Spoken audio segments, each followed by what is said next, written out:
Rivalries can be some of the greatest partnerships one can experience. And in fact, they're a lot better for you than what you think. They help to keep you on your toes, they challenge you to push you to become better in any field you decide to take seriously, and the most important of all, they grant you the most beautiful and the most joyous satisfaction of destroying your enemies, eliminating them from the map, ending their whole careers as you take over theirs. You ain't my fried chicken, I'll destroy you! And you can finally embrace your goal of becoming the supervillain you were always destined to be.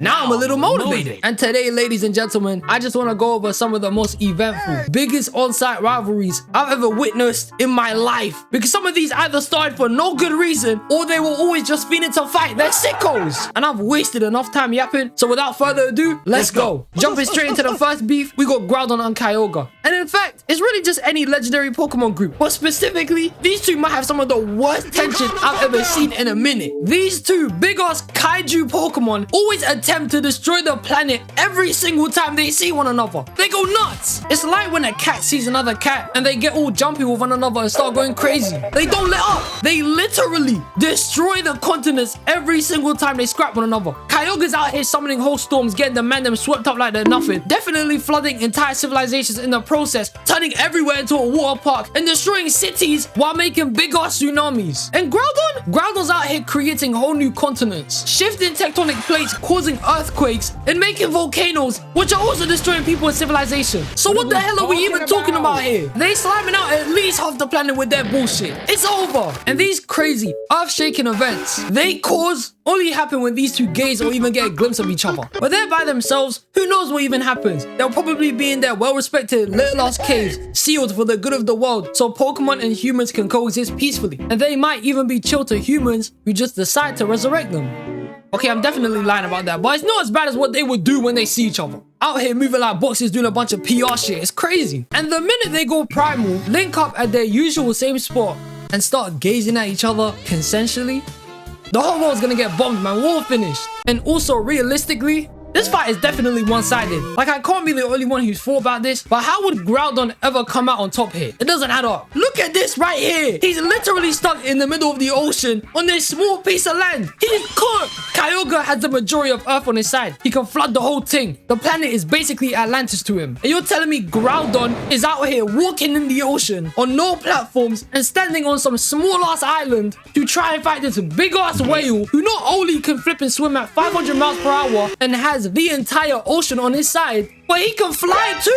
How do these fights ever lead to stalemates? How do they even go on for so long? Groudon must be a real G. He's putting in that work. Kyogre literally has the advantage here, and he can't even take him down on his own turf. And it's raining here. The guy's a bum. He's sorry as hell. I mean, these two have been fighting for millions of years to try and take over the majority of their own regions. And the only way they even stop fighting is when Rayquaza has to fly down from the highest heavens to tell these two to shut up on some, oh, y'all two need to stop. I'm not playing with you. I got the finest Rayquaza herds upstairs, and y'all fucking it up for me. How old are y'all? You 50 million years old. Don't make me come back here again. I swear to God, I hate y'all motherfuckers. And it's not even just these two. Rayquaza will be out here stopping their beef just for 5 minutes to pass, and he would be gunning through the air at top speed, mega evolved, to go fight Deoxys in space. Rayquaza, he doesn't like immigrants because the second Deoxys would even touch the same airspace as Earth, he would just indefinitely hyper beam it like there is no tomorrow. He would try to murk the guy constantly. But generally, the legendary Pokemon fates have to be some of the most unprovoked, devious shit ever done when it comes to most rivalries. I mean, I only mentioned the Hoenn region, and all those guys are just mental. The Sinnoh region is probably 10 times worse on a larger power scale. When the Creation Trio get to scrapping, it's over for humanity. Dialga and Palkia control time and space. If they were fighting near you, your life would be finished. And I can't lie to you, the Pokemon universe as a whole would just be terrible to be a part of. Like, people who say they would love to be in the world of Pokemon are forgetting demons like Giratina exist, and power-hungry groups who constantly want to use legendary Pokemon to reshape the world in their image, and then they try to have them under their control, and now the whole world is about to be destroyed. Your life will be threatened all the time here. It's over. And with me even on the topic of Pokemon and Kaiju in the first place, I might as well get out of the way. Godzilla is the king of this type of bullshit. This bolo lizard doesn't understand the idea of coexistence at all. Like I'm saying, he has no idea what the hell the word democracy even means. He wouldn't be able to spell it if you asked him to. That's how mad the guy is. He's the crossbreed of a giant dinosaur and a red pillar. Because Godzilla's masculinity hates when any other person big enough to challenge him walks on its own turf. Even if he's not doing anything to him personally and is just trying to live his life peacefully on Earth, he doesn't care. He'll still try to take the other kaiju out, whether it's for good reasons, protecting people, or he just wants to assert his dominance. Or he does this for no reason whatsoever, and he's only doing it for the love of the game. Like him trying to start shit with Kong in their first crossover movie was so unnecessary, man. I'm saying the minute Monarch decided to move Kong so they could do some investigate into Hollow Earth, Godzilla wasted no time. Started swimming like a madman toward the boat, destroying the rest of the boats in the process, and started swinging unprovoked, trying to take the ape's life, trying to drown him in the ocean. And when Kong gets back on the ship and gets away, look at Godzilla staring from the destruction he caused. He wanted to end his life, man. And then throughout the movie, Godzilla is chasing up on this man while he's in Hollow Earth. Then when he reaches a certain point in China, he creates a hole through Earth to Hollow Earth and starts running the fade with him again. He lasered him midair and started wrestling him like he made his debut in WWE. Brother, he dislocated Kong's arm, started slashing him across his chest. It was devious. He was genuinely whipping his ass into submission. Kong got slumped here. And at the time, before I realized why Godzilla had somewhat of a hate toward Kong, I was like, he's going way too far, man. I even researched and looked up a couple things, and for a Titan's age, Kong is a minor. He's 100 years old. And Godzilla is about 250 to 300 million years old. Do you know what that means?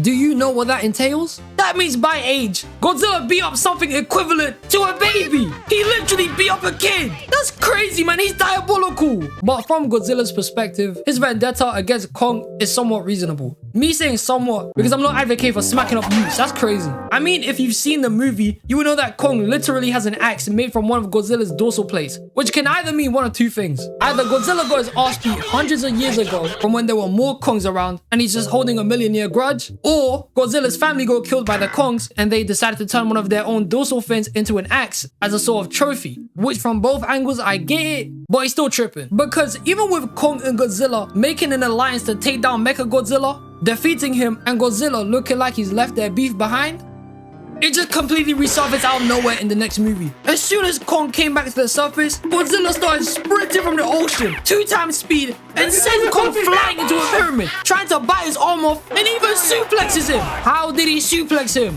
This man is hyper-territorial. He moves like how the Thing and Hulk are in Earth's Mightiest Heroes, fighting over stupid shit, like who has a better deck of cards. I swear to God, this man is crazy. Like I'm 99% sure in the next Godzilla Cross Kong movie, it's gonna start with these two fighting for no reason. This guy's a sicko. But Godzilla's first fights against the other Titans, like the Mutos, Ghidorah, and Rodan, are understandable because they pose as huge threats to society. And as territorial as Godzilla may be, he wants to protect the Earth by being deemed the only person who can protect the Earth.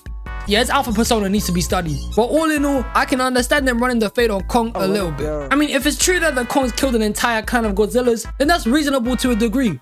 And I say that because I don't advocate Godzilla technically being up a kid. That's crazy. Next fate on my list, Dante and Vergil from Devil May Cry. And let me not lie to you guys, I recently got heavy into the Devil May Cry franchise, and I think these games are amazing. They're spectacular. The combat, the characters, the stories, the stylish ranks, the weapons, just everything about these titles are just a wonderful, enjoyable experience. It's life-changing. I mean, in my opinion, I think the first two are the weakest in the series. DMC 1 ain't that bad, but the camera angles are dog shit. And Devil May Cry 2? But the series moving forward after these two games are some of the peakest shit I've ever experienced in my life. Devil May Cry 3, 4, and 5 are just beyond spectacular, especially in the music department. Because the OSTs they play in these games show you that there's levels to this shit. They'll leave you levitating, man. From the main theme of Devil May Cry 3, including the battle themes, DMC 4's fight themes, or even DMC 5 having some of the best character music I've ever heard in my life, including the greatest song of this generation, I Am the Storm That Is Around approach it. Okay, I can't play too much. I don't want to get copyrighted. But the point is, these games are fantastic. And I've been going off topic for too long, but Dante and Vergil have a sick rivalry between one another, with both of them fighting each other constantly due to their different ideals and how things should run in their world. Dante saving the world from demons and actively hunting them down, and Vergil wanted to seek ultimate power by any means necessary, even if that means destroying the human world and killing his twin brother. And before I get into this, I will be spoiling a lot about Devil May Cry, so if you don't want to get spoiled, just skip to the next section. But these two have been fighting one another ever since they were children, even before they both experienced the trauma that made them who they are now, with their mom dying at the hands of demons that raided their childhood home. At this time though, Dante escaped the house, but Vergil, he was forced to fend for himself in his childhood, using the sword his father Sparta gave to him, the Yamato, and because no one was there to save him, that's where Vergil's conquest for power even began. And even though a lot of people may argue that Dante and Vergil may be equal, even saying that Dante may be stronger, listen to me bruv. The differences between playing as Dante and playing as Vergil is gigantic. It takes you twice as long to beat enemies as Dante, let alone Vergil clearing guys with judgment cut in under 5 minutes. I was soloing bosses in DMC5 like they were nothing with just the Yamato. I was clearing S ranks like nothing. Not to mention, the guy can teleport to all his enemies and even has flying swords as a projectile. The man is broken. Vergil is motivated to gain more power to the point where it's just an obsession. From Devil May Cry 3, when he summons a whole tower to absorb power from the demon realm, he beat Dante the first time so bad it forced him into his devil trigger. He did get whooped by Arkham and fell into a pit. Then him and Dante jump Arkham doing the infamous jackpot. And even them having another 1v1 with Dante coming out on top this time and Vergil getting knocked into the demon realm. Then a bunch of years later, he comes back. And then the whole point of Devil May Cry 5 is literally Vergil times 10. Because if I explain this to you, I couldn't explain it without saying the word Vergil more than 10 times. The whole story of that game is Vergil takes Nero's arm, Vergil separates himself into two, then Vergil hires Dante to fight Demon Vergil. He loses, then he gets another devil form, he beats him, so that Demon Vergil eventually eats a devil fruit, loses to Dante again, then Human Vergil and Demon Vergil fuse to become Vergil, the Alpha and the Omega, and then Vergil fights Dante one last time, just for both of them to get their shit rocked by Vergil's son. Yes! Somehow Vergil was out here mashing in the timeline. He was out here getting busy, man. Vergil, pay your child support, man. What do you think this is? What was the plot of DMC5? I mean, the game starts off with a guy who uses a sword with a motorcycle handle, and then eventually you play as a man who uses a motorcycle as a sword. The silliness here can't be explained. You mean to tell me Vergil started the end of the world to get one more fight in? Look how big the tree the guy summoned was. He wanted to finesse everybody just to run one fade with Dante. If it wasn't for Nero coming between them, they would have packed each other off. It's criminal. I wouldn't even call Vergil evil at this point. He's more motivated. But for real, man, even Dante is part of this too. It's not a one-sided thing from Vergil. He's trying to kill his brother as much as Vergil's about to end him. So they both at fault here. And even after the events of DMC5, they're still scrapping each other.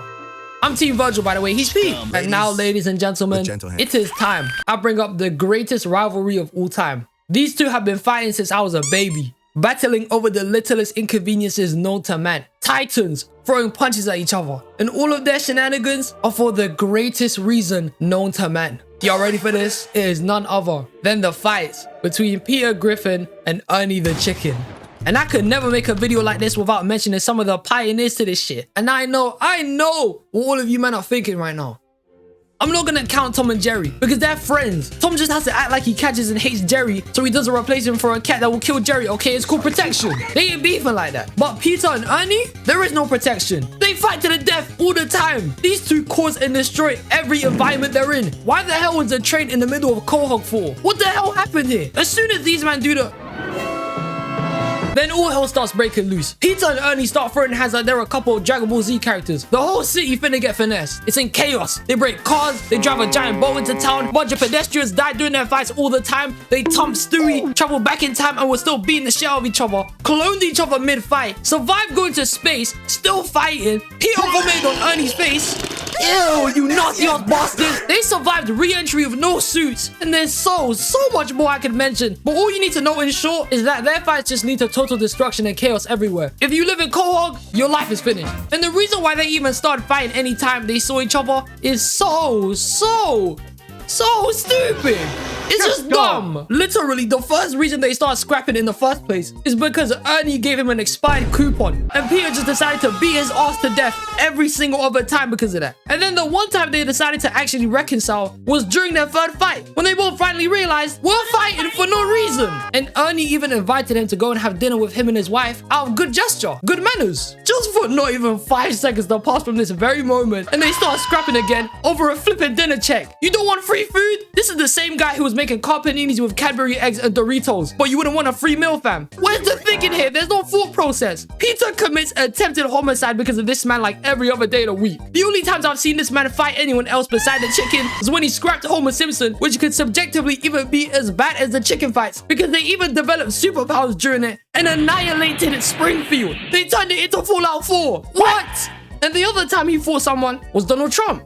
Fuck that guy. But Ernie and his rivalry with Peter is disgusting. I low-key had a thought when making this script and I was like, who would win in an all-out battle royale between Peter, Ernie, Homer, Stan Smith, Stewie and Brian, Bart, or Steve?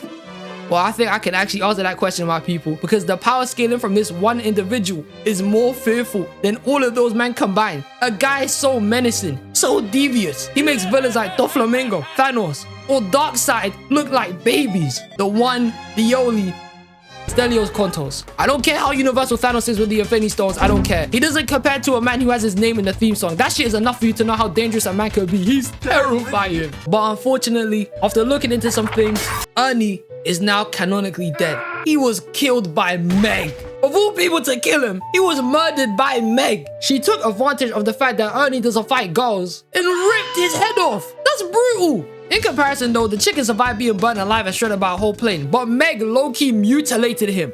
She took his claw armor away. To be fair though, if she could use her whole body to melt a guy's face off, I'm not surprised at her ability to beat Ernie. Meg is probably a lot stronger than what we think. But to conclude off this rivalry, I would have turned him into my meal for the day. A human-sized chicken. I'm gonna start moving like that one Looney Tunes song where it goes, chicken hawks, not a chicken, he's just a hawk. I feed for it like this guy does. It's amazing. And these are all the rivalries I wanted to focus on today. Now I know I could have mentioned a lot more than you probably wanted me to talk about. So you can go ahead and drop some honorable mentions in the comments down below, man. I love you, man. I appreciate all you, man. And one more thing, Chick-fil-A just opened in London and it's not even halal.